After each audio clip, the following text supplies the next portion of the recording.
We're just chatting. All right, prop the mic. We are live. It's June 7th, What's up? Friday. What's up? TGIF. You Yes, ready to sir. go? I'm ready to go. It's a bounce back spot for us here. Yeah. Last night was weird, man. I don't think anybody did particularly great in the NBA. Although we started out like super hot. My little first quarter analysis, like we got an Yeah. easy win on that Celtics -2. Looked like everything was going well, but then the Celtics were just playing too good, right? Yeah. And that game turned into a blowout. The third quarter, I don't know if you caught any of the third quarter, but the third quarter was wild. The Mavericks like made a huge charge. Like Luka was hitting everything. Celtics couldn't hit anything. The defense stepped up. Looked like it was going to become a game, and then something switched, and like the two teams like basically reversed roles. Celtics like went on a huge charge. Jaylen Brown was scoring, Tatum was scoring, Horford was scoring, Derek White was scoring, and then they got the lead back up to 20, and it was over at that point. So third quarter was fun. The rest of the game was kind of crappy, to be honest. Yeah. Couple tough hooks. Derek White just got hooked on that play. And Jaylen Brown, right? That was. Did you see how Jaylen Brown got hooked? Did you see the video? Oh no. So he had, what do you have? 22 points. 22. And the time was 22 and a half. 2.5. Yeah. So he had 21 points right before it went into garbage time. Maybe 4 or 5 minutes left in the game. He goes up, he shoots at 3. He gets fouled shooting at 3. So he needs to go to the line, and he needs to hit 2 out of 3. So he hits the first one, misses the second 2, I think it was. So he basically got hooked by missing 2 consecutive free throws, which is just brutal. Man. But whatever. Again, it was just a weird game. It was a good game for me to not be able to watch. So for that, I'm grateful. That you're grateful. The crappy part is you got to wait all the way till Sunday now for the next one. I don't think I'm going to be able to watch that one either. I just realized I'm going to be at the Sparks Aces game. I think it's at the same time. I didn't plan out my sports watching. Yeah, I didn't plan out my life properly here. You need to plan your life around watching sports, and then everything will be easier. Maybe we'll live stream that game, and you can dial in from the arena. There we go. I was at I think I was at the Sparks game for Nuggets T-Wolves game 7, and YouTube TV is great. I was able to follow along with the game right on my phone from my seat. I love being that degenerate who's like watching a game on their phone while you're at a live sports event. It's I was definitely not the only one. But it was a game 7, and there was plenty of people definitely watching as well. And you could tell which of those people have action on the opposing team. They're spending more time looking at their phone than they are. For sure. All right, let's see who's in the crowd. We got Tim Trad spectating. I know he's working today, so couldn't join us, but he's here in spirit. Proptology's here. Guap Green, our guy. Chi-Town Kicks, our guy. GC6, our guy. Dan Johns. So we got some regulars here. We got one visitor as well. So go in, if you're the visitor in the crowd, go up to the Prop the Mic button at the top. The logo you see, and next to that it says join. Hit the join button. You'll join our exclusive Prop the Mic room, and then you could chat with us and just be really cool. So you ready to talk about WNBA? We got 4 games tonight. Yeah, let's do it, bro. All right. First game, we got the Fever at Washington. The Fever are 2-9 on the season, and Washington remains, is the proper expression, defeated. If you've won if you've won all your games, you're undefeated. But if you've lost all your games, you're just defeated. Right? I suppose that's correct. I'm sure they're all feeling very defeated right now. Yeah. But they had another competitive game last night. They look like they might be able to win against Chicago, and then they just kind of fall apart in the second half. So they're getting 2.5 points at home, which is kind of crazy that they're only getting 2.5 points. Totals 162.5 in this game. So first thought on this game is, do we just back the Fever in this one? The Fever obviously only have 2 wins themselves, but they've played a brutal schedule. So many games. So many Right? games. So they played 11 games in 20 days. Wow.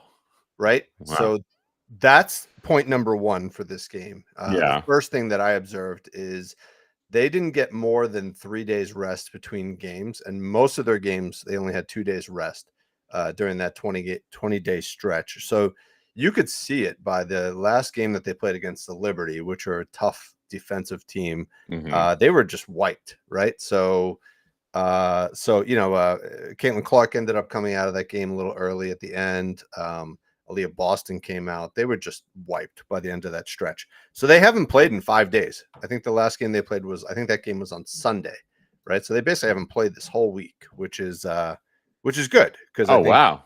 Yeah. And now they get Washington on a back-to-back.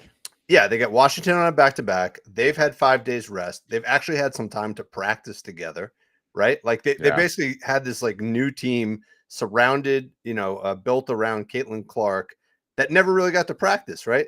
She was like playing college ball back in April, and then like you said on a previous pod, thrown right into a couple preseason games, season, never really got a lot of time to practice. So they've probably been working out some things. Not saying they're going to come out looking like the Aces tonight, but I do expect a better performance out of them, rested, and maybe a little bit more aligned on how to beat Washington. So, with that said, you have let's talk matchups. We got our defense versus positional matchup. Forwards versus Indiana is a good one from a scoring standpoint.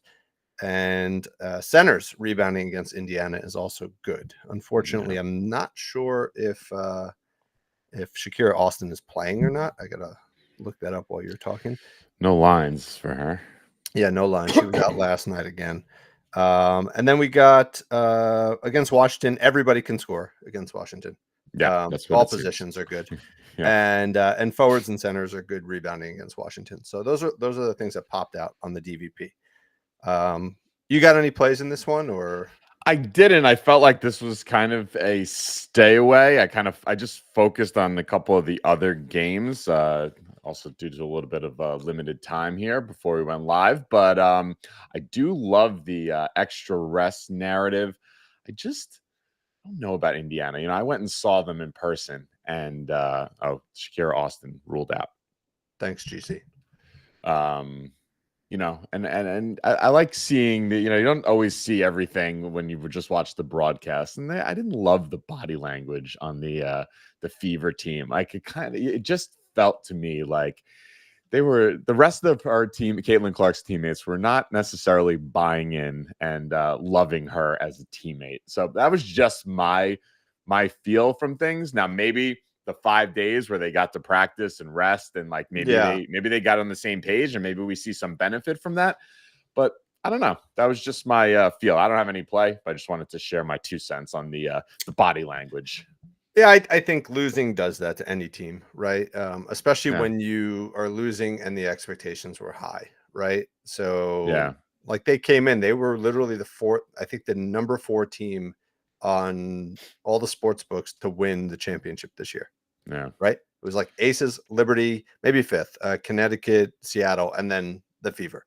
Yeah. Right. That's true. The game I was at, they hadn't won a game yet. That was their first win. So yeah. So I think you caught them like right in the middle of like a really down point. I think you'll see a better cohesivity tonight. I think they'll be looking good. So I think I'll give out my favorite play, I think, of the day in this one. Hit me. Posted this one early this morning in the Discord. I do hope it's available still.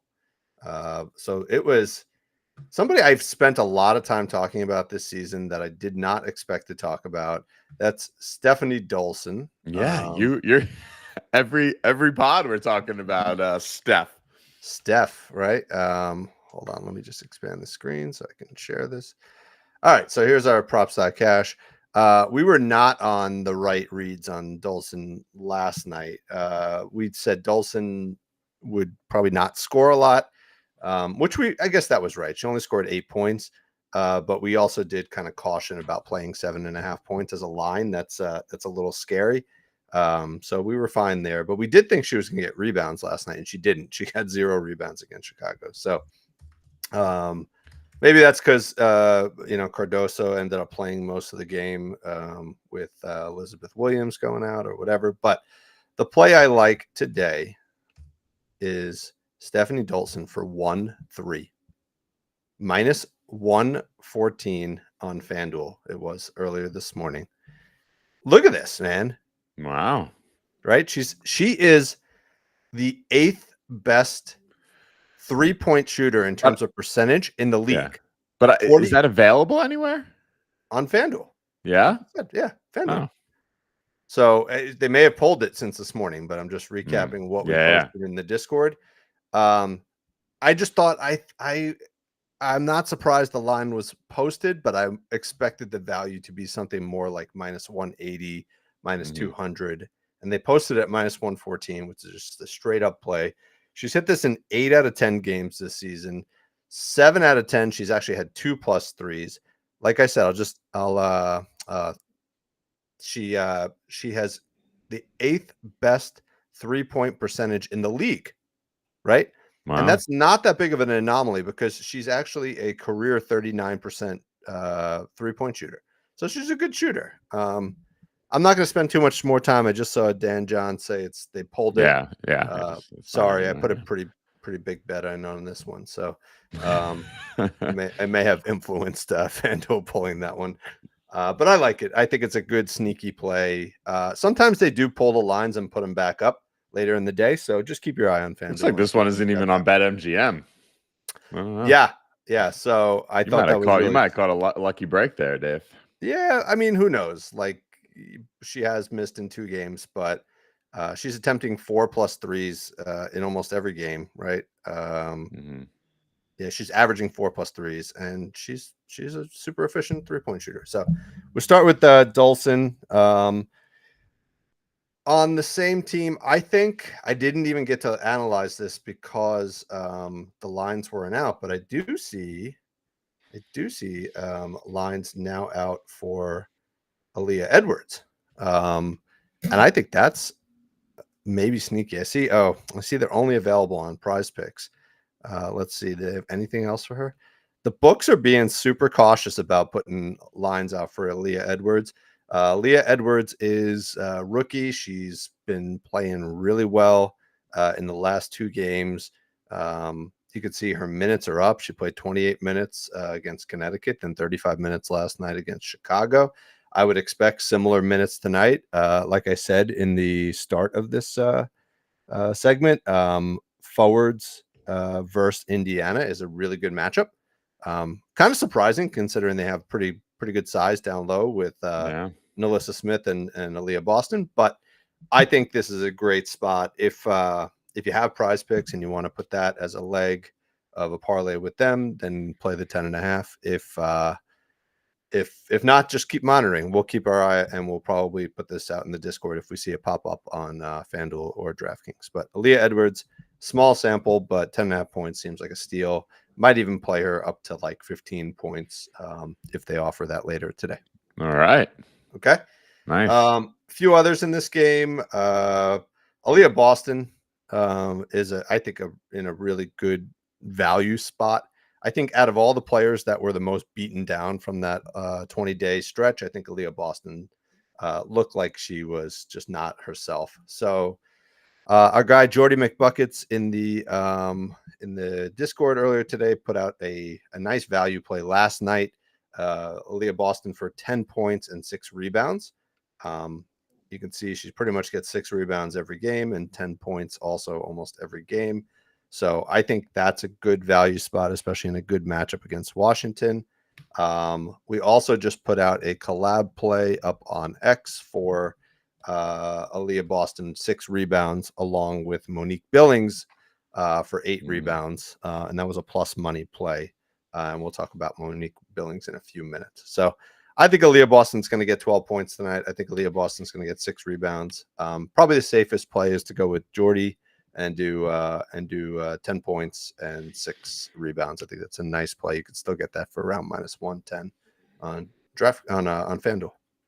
All right. I'm surprised you went back to her after you were frustrated with her last time we played her, right?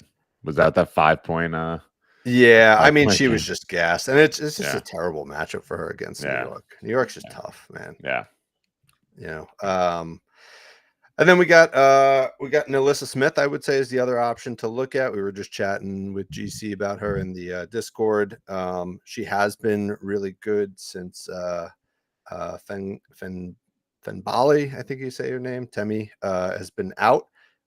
She kind of started the preseason. She was like one of the hottest players in the preseason. She was doing great, and then she started out the year kind of cold, lost her spot. With Temi coming in, and then with her injury, she's been playing higher minutes, 23, 17, 17, going into that 5-day break. And her minutes are up, right? 30 plus minutes. So I do think she's in a good spot to score 15 points. I think Aaliyah Boston's probably better value, but I like both of them tonight. All right. All right. So those are all the players in that Fever Washington game. Next one. I think that's the only early game. Weird scheduling. We got one like 7 o'clock or 7:30 game, and then 3 10 o'clock games. So weird scheduling in the WNBA. I know. No way. No way. So anyway, we got the Storm and the Aces. Storm are 6-3. Aces are 5-2. Just another moment to step back and say the Aces have played 7 games. And they're playing their 8th game tonight, and the Fever are playing their 12th game. So that's just crazy scheduling. And they're not even like, the league is not even showcasing A'ja Wilson right now, right? A'ja Wilson's having like one of the best seasons that any WNBA players ever had, and they're just like so focused on the crappy Fever. So hopefully Aces start getting a little bit more airtime. What's up, all right. What'd you say? I said, "What's up, Dunked on demand." He's late to arrive. Never too late. As long as we're still talking, you're on time. Yes, good stuff, man. Throw your ideas in the chat if you got anything for us to talk about. All right, so let's talk about this one. Aces are -8.5 at home. Total is 166.5 in this game. Guards versus the Aces are a pretty good matchup. And then centers versus the Aces are a good matchup for rebounding, and then forwards versus Seattle is a good matchup for for rebounding as well. So we got guards scoring against the Aces, and then centers against the Aces, which is why we're seeing Ezzy rebound in the chat, and forwards versus Seattle. So anything standing out for you on this one, Tom? Yeah, I was 2 players you just mentioned here. I was looking at A'ja rebounds, 11.5 rebounds, 5 of 7 games this season, right? Is it 7 games? I believe, yeah. Yeah. 4 or 5 against. I obviously Seattle's a little different than last year, but 4 or 5 against Seattle since dating back to last season. And it's good matchup, you said, right? Forwards against Seattle rebounding, right? Yeah, it's one of the top matchups. There it is. Yeah, 11th overall. Yep. I think I think that was the matchup we played Natasha Mack on.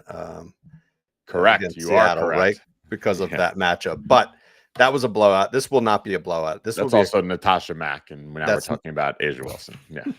Right. Yeah. She played 22 minutes in that game. A'ja Wilson, my guess is A'ja Wilson's going to play huge minutes. She's going to play 35 minutes. This is a very important game, I think, from a statement standpoint.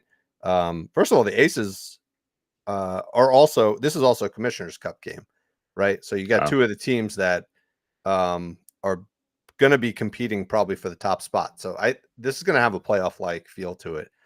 Both these teams are expected to compete for the title this year. Commissioner's Cup game. There is no playoff on the West side, right, for Commissioner's Cup. So this game could decide who ends up taking the cup. And I also love to keep in the back of your mind, somebody brought it up on the one of the previous pods, like aggregate points, like total points matter for these in terms of tiebreakers and whatnot. So it's something to always keep in mind, even in team totals and scoring in these, it will incentivize them to, score a little bit more. Yeah, absolutely. So I like A'ja Wilson too. I had her written down. I like a couple. I also like Clark. Not that Clark. This Clark. Alicia Clark. She had a bad rebounding game against Dallas, but before that, she was like a 4 rebound machine. So we have her projected for over 6 rebounds tonight. I don't know if FanDuel still has her, but before I jumped on, FanDuel had Clark for 4 rebounds, and then you could also pair her up with Kia Stokes for 4 rebounds, which we kind of went through last show. I think that's just like an auto play. It's not a particularly great matchup in this one, but Stokes for 4 rebounds is pretty solid almost every game that she's getting 20 plus minutes. So I think those two together, you could get for like minus 120 or minus 130. You could also throw in Jackie Young for 4 rebounds, and you get that up to 140 plus 140. So Stokes 4, Clark 4, Young 4. 3 players on the same team, obviously competing for the same boards, but I think they'll all get 4 rebounds tonight. So that's another way to attack the rebound side of this. All right, Kia Stokes did well for us the other day in that Monique Billings. Yeah. She's not a great play for her straight line, but but for 4 rebounds, I think she's a great play. Yeah. Let's look at Ezzy, right? Yeah. I was looking at PR. I see in the chat here, GC is on the rebounds. Thought the PR was nice. Five straight, averaging 24.5, 7 of 9 this season, and good matchups for both here, right? Points not so much. Let me just pull up. It really depends on how you classify Ezzy. We have her in our model as a center. The league, I think, has her as a forward. But really on this team, she plays center. Let's see. The Aces are giving up the 4th fewest points to opposing centers and the 2nd fewest to opposing forwards. So regardless of how you classify her, it's not a good scoring matchup. Guards are really the only position that are good to attack from a scoring standpoint against the Aces. She also doesn't have a great history against the Aces, but her team was very different last year, but not terrible. She scored 12 points in 2 of the last 2 games versus the Aces. So I don't know. I was leaning more towards rebounds on her. I see that center matchup is it's most. But small sample size, but sorry. Yeah, I didn't mean to cut you got to be careful, like looking at the centers too much and leaning too heavily on the DVP because there aren't a lot of centers in the league, at least in our model. But I don't know. I think it's good. I personally was going to lay off of Ezzy just because I don't know. NECA didn't play last game. NECA's been like in and out of the lineup. So I don't know what impact that's going to have on Ezzy. I don't think we have a big enough sample to know. So, but if I were to lean one way, I would probably lean over rebounds. But that PR chart is very, very compelling. And she had a monster game last game. So anybody else in this? That's it from this game. One other look. I didn't really research it too much, but it was just popping out on our chart. Jewel Lloyd for rebounds. I mean, her rebound line is 5.5. That seems a little high. I think it was maybe opened at 4.5. Again, I think she's good for 4 rebounds. So if you want to play Jewel Lloyd for 4, we did cash the other day on Rike for 4 rebounds against the Aces. And I think if you want to throw that in a parlay as well, that could be a good look as well. She tends to get to 4 rebounds. Nice. All right, let's talk about the Wings and the Sparks. Sparks Wings are 3-5 on the season. Obviously, just kind of hanging in there, biding time until they get some people back. But it doesn't look like it's going to be the Wings season this year. I think they're just too decimated. Sparks are, one of those teams that just low expectations, a couple good stories, building for the future. 2-7. They're getting 4.5 points at home. Totals 161.5. What do you like in this one? So I see I see Dunked on Demand was on Enrique RA. I was actually looking at just her straight up assists. It's a nice matchup. 11th most assists to opposing guards against the Sparks. Where are we here? Oh, we're getting there. Dunk on Demand. I got Segrist on my list here. Don't worry. Hold on, I'm trying to. There we go. Is that her? You have her on rebounds, assists. Oh, sorry. Yeah. The assist charts. Ooh, Yeah. Look at that. Yeah, last 4 games, and again, looks like what is a great matchup. So I don't know. What do you think? Yeah, I mean, she's not really known for her, playmaking. She's really a shooter.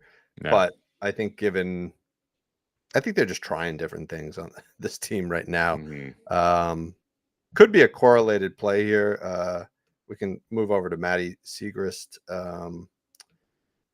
who has really not played that much. I think this is her second year in the league. Let's look at her all time. Yeah, her games go back to last year. You could see last year she barely played.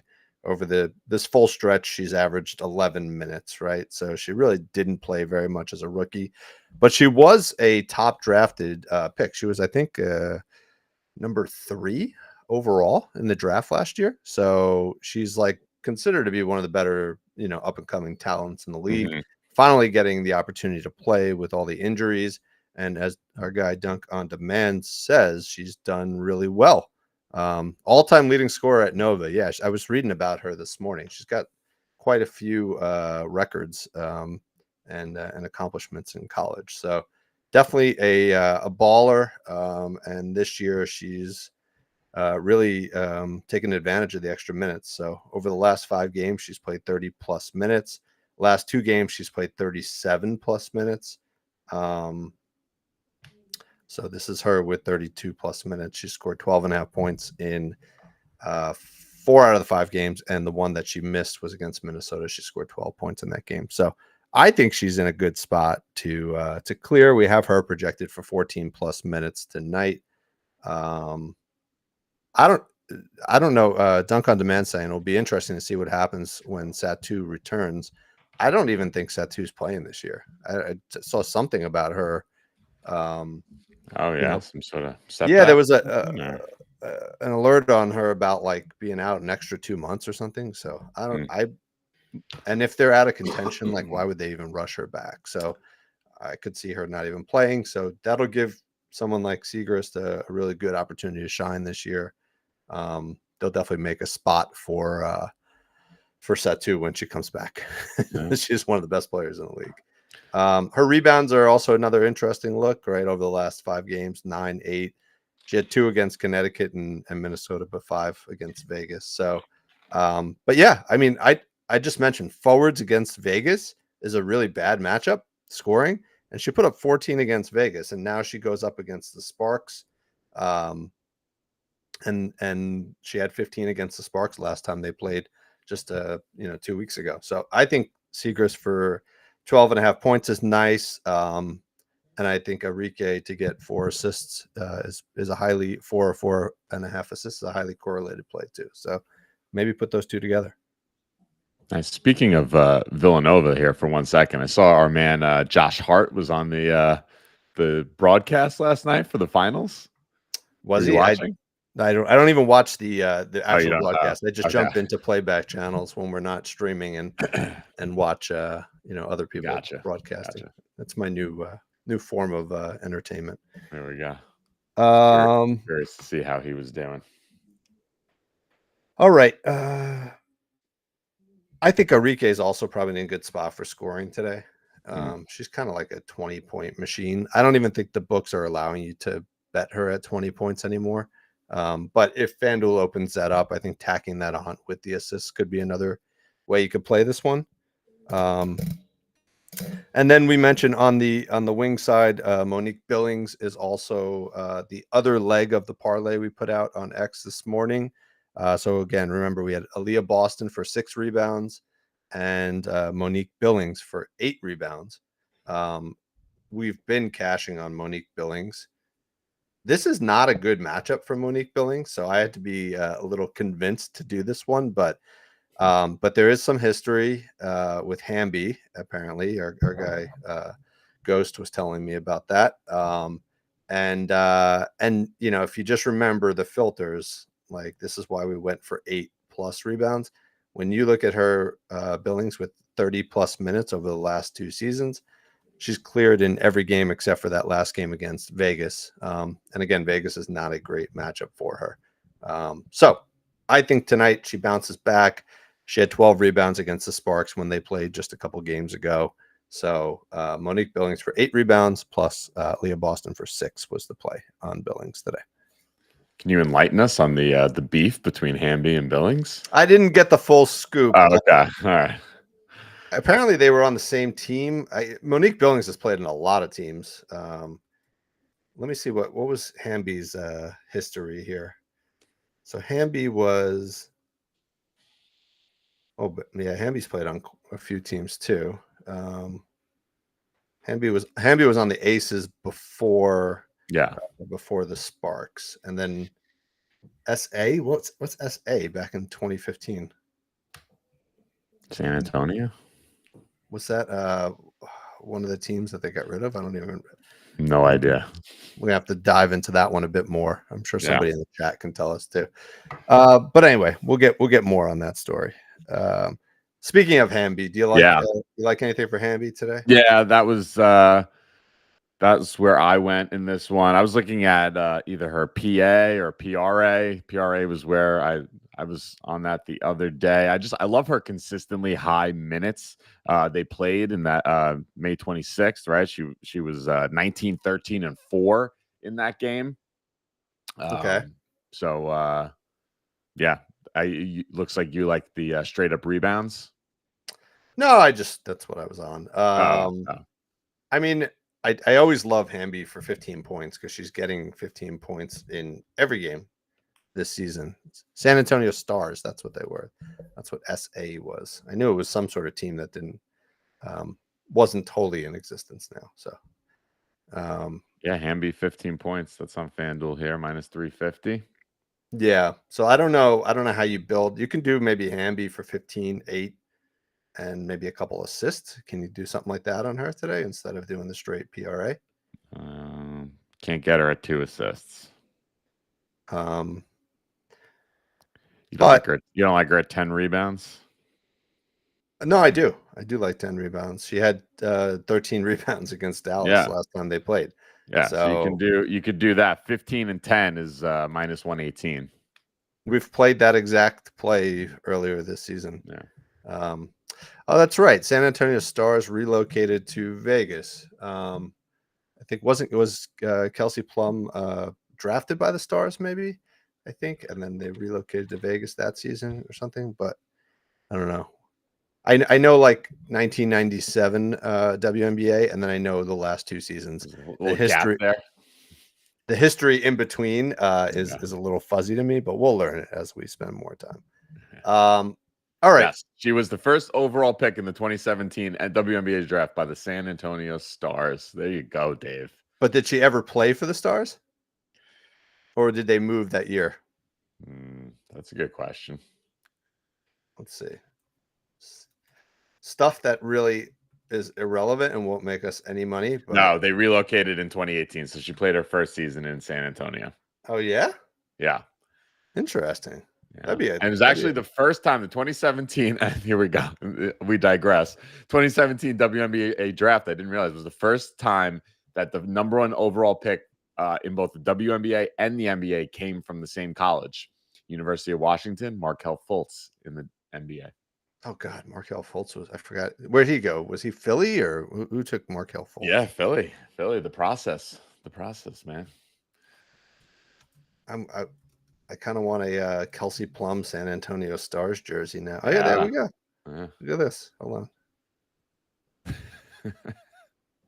There she is. There it is, number 1. The jerseys actually don't even look any different.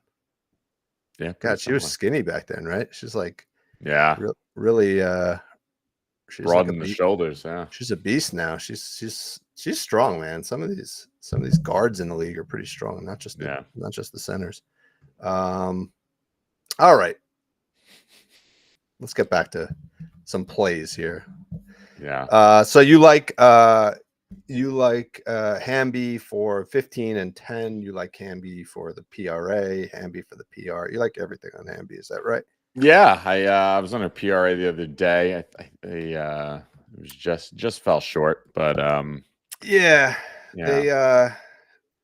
Actually, I mean, to your point though, like that was not really that competitive of a game. You know, the Sparks made a little run early in the fourth, and they but she still played 37 minutes in what was kind of like a blowout. So she is minutes. Yeah, she's kind of blowout proof. Yeah. I love her game. It's a very high percentage shooting, like it's mostly around the rim. Although she is hitting some threes too. If you look, the last four out of the last 6 games, she's had a 3 as well.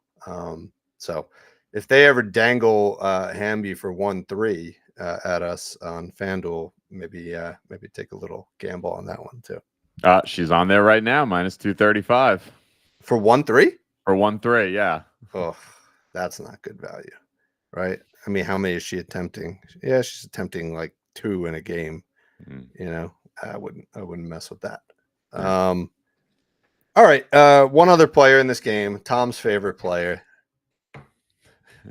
Kia Nurse. My favorite player. There we go. You got to go buy yourself a Kia Nurse jersey, bud. So, all right, tell me why. Well, you loved Kia Nurse against Minnesota, and I played her one time. I cautioned you that was not a good matchup for her, but this is a very good matchup. Guards against Dallas is a fantastic matchup. In fact, it's the number 1 matchup in the entire league. Dallas overall is giving up the second most points in the league behind the Fever, right? They're giving up 84 and a half points, right? So they're just like, Arike, go score 35 and we'll give up, 35 to the opposing guards. But let me just list out a few guards that have just dominated. So Kelsey Plum put up 20, Jackie Young put up 19, Kayla McBride 25, Kalia Copper 32, Diana Taurasi 28, Alicia Gray 21, and then honestly, there's another like 6 guards that have scored 15 plus points. Big numbers, yeah. What did Nurse actually do when they played? That's probably the most relevant data point. She had 0 points, so how is that possible? Yeah, she only played 17 minutes, so I failed to look at that part of it, but I do. This is a really good matchup for guards. I just don't know. She was cold, right? That's our problem with Kia Nurse. It's a good matchup, but I just don't know who else to play. Like Lexi Brown was the guard that we used to play, but she's so off. They're not even putting props out for her anymore. Yeah. So if you're inclined to play somebody other than Hamby on the Sparks, maybe put a quarter unit on Kia. Have you set on Rickea Jackson being a forward? I know you were going back and forth like how to classify her. Could she fill that guard role? I hope so. She was fun, man. She was cold for a bit. Rickea Jackson, yeah. They also have what's her name? Clarendon. Yep. Who I don't see props available for as well, but she's also a bit of a scorer, so not afraid to shoot. So I don't know. I think honestly, you play one player on the Sparks this season, and it's Hamby, and just don't get tempted by all these other crazy players who are inconsistent. So we'll go with that, and we got a bunch of players on the wing side, and we're ready to move on. Somebody was asked any leans on the money line. Dunk on demand. Money line for who? The Sparks or the Wings? Who are we talking about here? Oh, the Lynx. Oh, I see. Okay. Yeah, let's get to that game now. All right, so the final game, we got the Lynx at the Mercury. Lynx are 7-2. Mercury are 4-6. Mercury are getting 4.5 points at home. Totals 162.5. these two teams did play a little while ago, maybe like last week or something. The Lynx won that game by 24 points. So they shellacked the Mercury. Now the Mercury are home and they tend to play better at home. And the other news, which I'm going to check the Discord to see if anything popped up in there. The other news is Brittany Griner might be back tonight. So if that happens, that obviously has a huge impact on everything. So you have any plays in this one while I look that up, Tom? I was looking at Collier points. I don't know. I was having a little trouble with this game. She didn't get there in the last one, but that was a blowout. But last two games, 24-25. Just she plays big minutes. It's been a way I've been kind of focusing on looking at these, like kind of seeing who's most blowout proof, who's logging the most minutes, try to get those points per minute up. But I don't know. What do you think? Was the matchup? The matchup was where we go? Phoenix. Yeah. Eighth, middle of the pack. I don't know. What do you think? It's eight is good. Yeah. Forwards versus Phoenix, right? Forwards have done pretty well against Phoenix. I mean, Collier was kind of on pace to score. If she played her normal 33 minutes, 34 minutes, she probably would have gotten close to 20. But like you said, it was a blowout, and she just didn't play that much. The scoring on that team was just like very evenly distributed. I don't know. I think this game will be more competitive, but I'm very cautious of betting on Mercury games at this point. Like, I haven't won a lot in those games because they've like not played that well, and then they lead to blowouts. So I do think this one will be more competitive. The spread is 4.5 points. I also think the Lynx should win this game. The Lynx are looking like a really good team. But maybe, I don't know. I might wait until for a live play, which will drop on the Discord if we do pull the trigger. But maybe the Mercury come out, playing better, and maybe they take a lead, and then you could jump on a better value on like Lynx money line or something. Seems like the better play there. Yeah, I think so. I certainly wouldn't take the Lynx minus 4.5 on the road. I don't know if I love that enough. Yeah, it's 5 now. Yeah. Collier, I think maybe the better play on Collier is her rebounds. If you look, you were on this the other day, and against Phoenix, again, she only played 26 minutes and she had 11 rebounds. Now, forwards against Phoenix is not necessarily the best matchup, but again, they don't really have a center, right? It's her and Smith, kind of two-headed forward system going there. So because of that, I think she's in position to grab more rebounds than she normally would be if they had a true center there. So I think Collier for 10.5 rebounds is a good play tonight. I think I kind of like that value at minus 135 on DraftKings. All right. Let's see who else. There was one under that was popping on our board, and I was ready to go hammer it, and then I saw a different trend that made me scared. Diana Taurasi under points. So remember I said the Lynx are a tough matchup, right? For guards. They're actually the toughest matchup in the league. Taurasi has obviously come back down to earth a bit, super inconsistent. 15.5 points is a little high for her. But then I was ready to hammer under 15.5 points. And then I looked at her home games.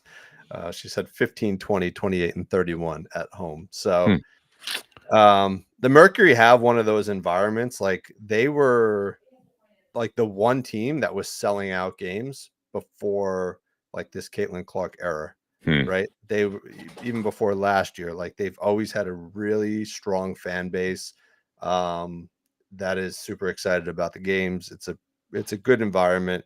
I think a veteran like Taurasi probably responds well to being at home. So even though the matchup screams play the under, I'm just going to pass because That chart is scaring me.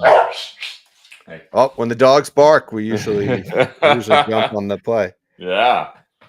That's right. Who else we have? Anybody else in this game? Courtney Williams was interesting. I was looking at her. She also scored, I think she scored 11 points against Phoenix. 11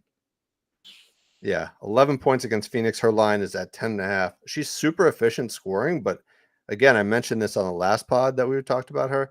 19, 18, and 21 minutes. So you got to get a better read as to what's going on with Courtney Williams, because if we do get insight that she's like going to play 25 plus minutes, playing her for 11 points is a home run. Yeah. But until she shows that she's playing more, I would pass. Dunk on Demand is a fan of the DVP. He's saying, take a look at McBride's threes. Kayla McBride. She let us down last game, right? We were all over her to get 2 threes. And she only she's let us down many times dating back to last season. Let's see what the DVP says about guards shooting against Phoenix. Yeah, the number 2 matchup in the league. And overall, I like to also look at just overall, which I can start sharing with you guys as well. Overall, Phoenix is allowing the number 1 3-point attempts to all positions. So it's not only a good matchup for guards, it's just a good matchup in general for opposing teams. So somebody on the Lynx is going to be bombing away. And probably the most likely candidate would be Kayla McBride. So yeah, maybe a good bounce back spot. I don't love minus 145 for 3 threes, but yeah, it does seem like this could be a good get right spot for her. Maybe instead of playing 3s, maybe you go up to 4 and try to get some plus money value on it or something like that. There you go. I'm just looking at this 3-point attempt DVP. Vegas allows the second most 3-point attempts in the league. This is a nice Jewel Lloyd ladder spot here. Vegas, yeah, I mean that's just Vegas's style, right? They shoot a lot of 3s. They like to give up a lot of 3s, which is also good for rebounding. Going back to our right. Jewel Lloyd is just, I'm not a huge fan of her 3-point capabilities. She's been shooting only about 4 or 5 a game, so it's hard to do much of a ladder on that sort of attempts. Yeah. Whereas McBride, let's go back to McBride. Sorry. No, I'm just comparing the two. Like McBride's up at like 6. Yeah, look at that. 9 some games. So I think there's more of a potential for someone like McBride to have a monster game, but you never know. Jewel Lloyd could be draining some 3s against Vegas. I could see that too. What else? That might be it. Might be it. You guys got any other questions? Sophie Points. I would lay off of honestly, I would lay off of pretty much everybody on news on Griner. Yeah, because I would assume playing time is going to shift around if Griner plays. I don't know why you'd bring back Griner today against the Lynx. Like, I think I would wait for a game that's a little bit easier to step into. But Sophie for 9.5 points. She did have a good game against the Lynx in that crappy game that they played. She scored 13 points in limited minutes, 24 minutes. So I do think that is a good look, and she's been pretty consistent scoring, especially when she gets the minutes. So yeah, that could be a good look, but I would kind of wait and see what the news is on Griner before jumping on any props on the Mercury side. All right. I think that does it, right? I think so. So weird. 3:10 p.m. games tonight. Oh, and I got some good news for those that are in the crowd still. We actually now have access to do game watches for WNBA in playback. So in addition to NBA. So we are going to be firing up one of those soon. Maybe even late night tonight. If things are quiet in my household, I might even jump on for one of the 10 o'clock games. So if you guys are around, just as long as you subscribe to the room here and you have the app on your phone, you'll get a notification anytime we're starting something up. So do that. It'll be fun to jump in and watch a game together. All right, sounds good. Maybe we'll do one on Sunday. I'll do it from the game, live from the game. You can show the game on the screen and also live stream. There we go. That would be amazing. I'm sure playback will love that. There we go. Nice game tomorrow, Liberty Sun, right? Oh yeah, that's always a fun one. I love those games. Yeah. All right. Nice job today. Thank you, everyone, for tuning in. Appreciate all the comments and interaction here. Let's enjoy the 4-game slate Friday night. No NBA, and let's all make some money. Let's do it.